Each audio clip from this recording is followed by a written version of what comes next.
अक्सर ऐसा होता है कि अगर हम किसी से मदद मांगते हैं और वो मदद करने से मना कर देता है ना, तो हम उसकी बुराई करना शुरू कर देते हैं, उसकी आलोचना करना शुरू कर देते हैं। अक्सर ऐसा होता है, आपके साथ, मेरे साथ, सबके साथ कभी ना कभी ऐसा जरूर हुआ होगा कि हमने किसी से ज़रूरत पड़ने पर मदद मांगी और उसने मदद नहीं करी, तो फिर हम उसकी बुराई करना शुरू कर देते हैं, उसकी आलोचना करना शुरू कर देते हैं। अगर आप भी ऐसा करते हैं ना, तो एक बार इस वीडियो को देख लीजिए।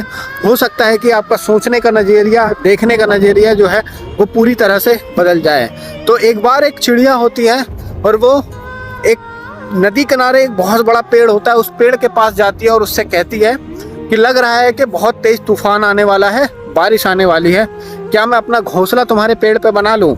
तो वो जो पेड़ होता है वो उसे साफ मना कर देता है कि नहीं नहीं, मेरे पेड़ पे तुम अपना घोंसला मत बनाओ। फिर वो चिड़िया वहां से चली जाती है। फिर थोड़ी ही दूर वहीं पर एक बहुत बड़ा पेड़ होता है, उस पेड़ के पास जाती है और उस पेड़ से कहती है कि ऐसा लग रहा है कि बहुत तेज जो है वो तूफान आने वाला है, बारिश आने वाला है, तो क्या मैं अपना घोंसला तुम्हारे ऊपर बना लूं?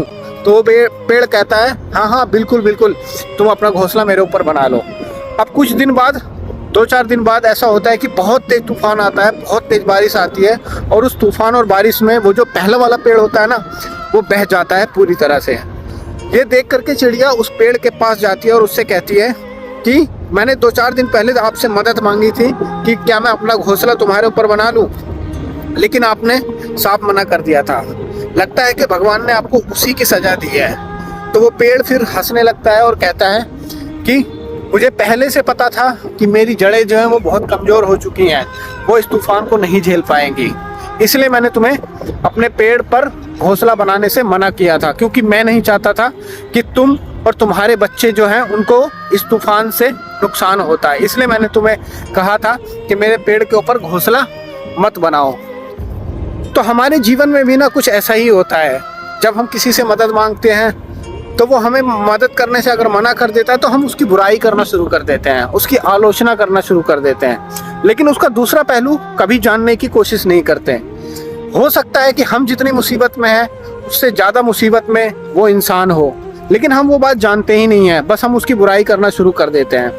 क्योंकि आप मुसीबत में हैं ये बात तो आप जानते हैं, लेकिन वो किस मुसीबत से गुजर रहा है ये बात आप नहीं जानते। तो कभी भी किसी का दूसरा पहलू जाने बिना उसको, इंसान को जज नहीं करना चाहिए, क्योंकि टाइम का कुछ भरोसा नहीं है। बुरा वक्त जो है वो किसी के साथ भी आ सकता है, अगर आपके साथ आया है तो दूसरे इंसान के साथ भी आ सकता है, इसलिए कभी किसी की बुराई ना करें। तो वीडियो अच्छा लगा हो, कहानी अच्छी लगी हो तो लाइक करें, शेयर करें